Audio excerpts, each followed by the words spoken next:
Before we continue our discussion on malonic ester synthesis, our first one here, let's go back and look at the general equation here. We have a nucleophile, an enolate nucleophile attacking an alkyl halide and breaking the bond to the halogen here, and that happens all in one step. That is an SN2 reaction. So think about what that means. We have a intermediate that has 5 things attached to it. It gets crowded very quickly. The only way that this will work effectively is if the R group is either a methyl group or a primary. So that's where your limitations are on all of these reactions. Your methyl group, or your R group needs to be a methyl group or a primary group. Okay. So let's continue on with the malonic ester synthesis. We went through the most of the mechanism there. Let's look at what we can do with it. So again, we're starting here with malonic ester, and we have our alpha hydrogen that has alpha carbon that has 2 acidic hydrogens on it. And note that there are 2 acidic hydrogens. So if there are 2 acidic hydrogens, you could pull one off and do an SN2 reaction, and then you could pull the second one off and do an SN2 reaction. So let's add sodium ethoxide, and that will pull off one of them. Then we'll react it with an alkyl halide and add a methyl group on there. Then we can pull the second one off and then react it with the halide. Notice we have a benzene ring here, but this methylene here, this is a primary as well. So we have a methyl and a primary that we're adding, and so we can do that work. So let's go ahead and draw the product for that. So we're drawing the product, we're redrawing malonic ester.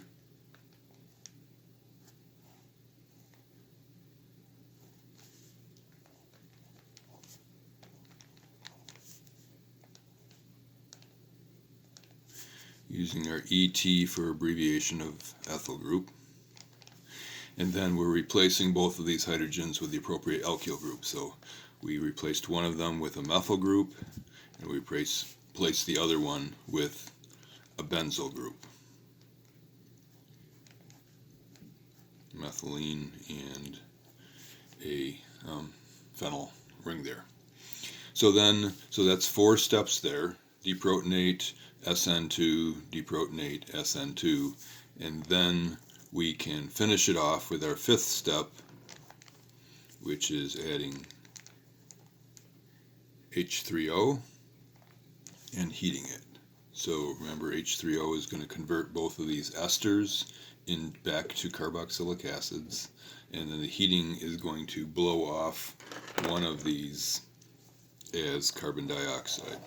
Decarboxylation. So this is going to become CO2, doesn't matter which one we choose. And if we do that, then our final product is going to look like this. Well, if you want, stop the video, pause it, and go ahead and draw the product.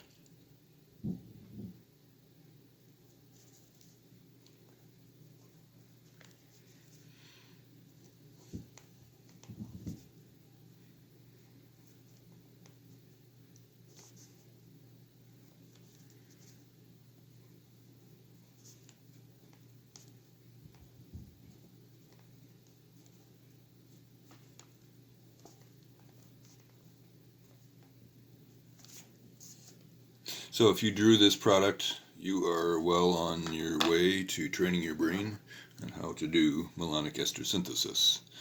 Let's take a look here. This used to be the ester group here. This is what was the alpha carbon, and then these are the 2 new bonds that have formed, and we've added a methyl group and a benzyl group. So let's think about how we would do this working backwards. That's kind of what we're building up to. If we're going to do synthesis, then we need to kind of see what happens forward and then work it backwards. So I have some examples here for us to look over. Any one of them, you are welcome to pause the video and do the work, and then see what I have done, and make sure that we're on the same page. If you do that, then you are doing what you need, again, to train your brain on how to kind of take these apart. So the next one here, we have a carboxylic acid. You can go ahead and pause the video and do it yourself if you like. There's the alpha carbon. This is the part that used to be malonic ester. This is one of the groups that we're adding, and this is the other group that we are adding. So if we wanted to make that, we would start with malonic ester.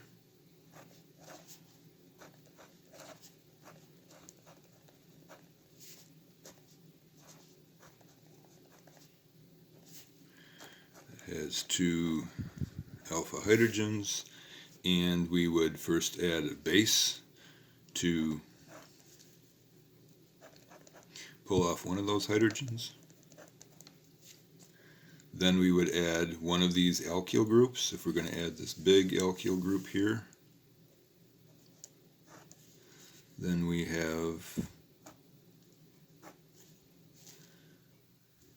let's make sure we count our carbons correctly. 1, 2, 3, 4, 5, 1, 2, 3, 4, 5, and then we have a leaving group on there, whatever halogen you choose.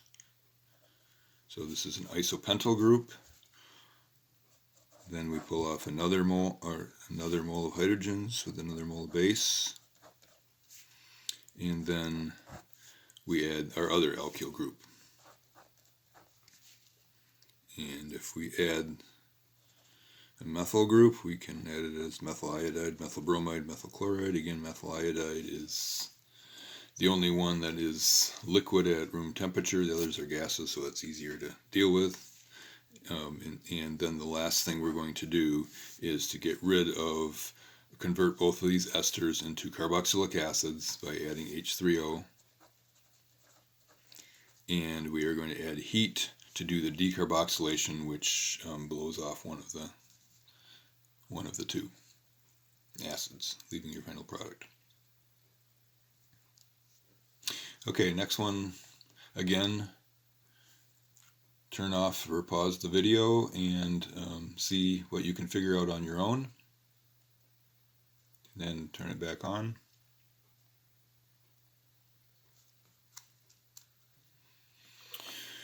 Okay, so if we think that we can make this from malonic ester, then we can go ahead and draw the malonic ester to begin with.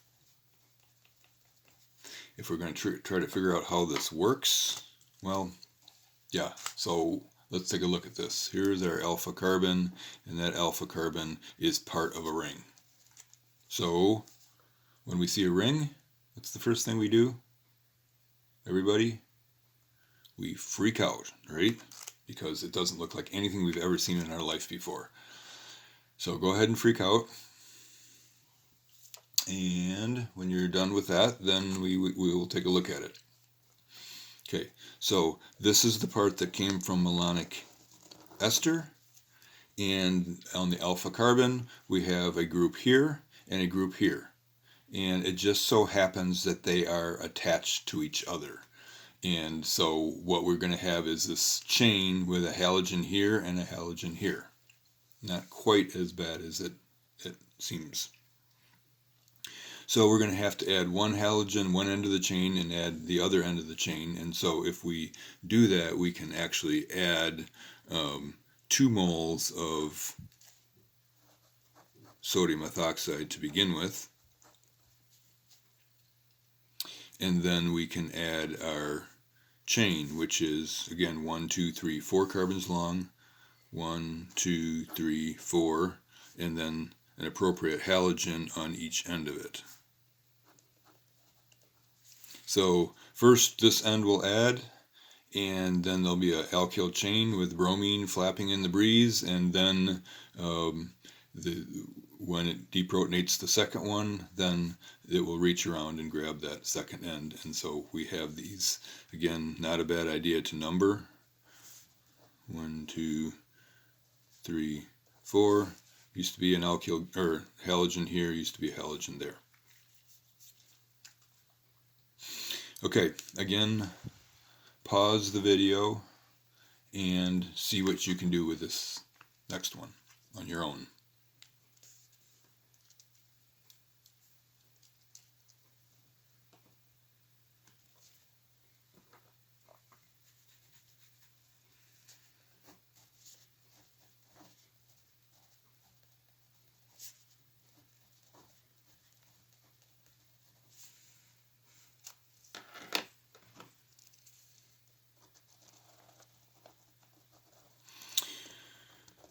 So you have circled the carboxylic acid and the alpha carbon. That's the part that came from your malonic ester. You have an ethyl group that you're adding, and you have a propyl group that you're adding. Doesn't matter which order you add them to in. Number 1, add sodium methoxide. Number 2, add an ethyl group. Number 3, deprotonate again with more sodium methoxide. Number 4, add your propyl group. And number 5, add H3O and heat it to decarboxylate. Okay, so hopefully you're getting a feel for these. And so you can make a variety of different carboxylic acids this way, and again it adds not only an extra carbon for the carboxylic acid, but a neighboring carbon. So it's a way to add these two pieces.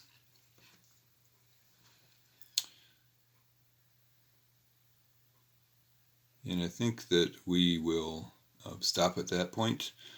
After the last of these 4 videos on alpha alkylation, I will give you a list of book problems to work to give you some more practice.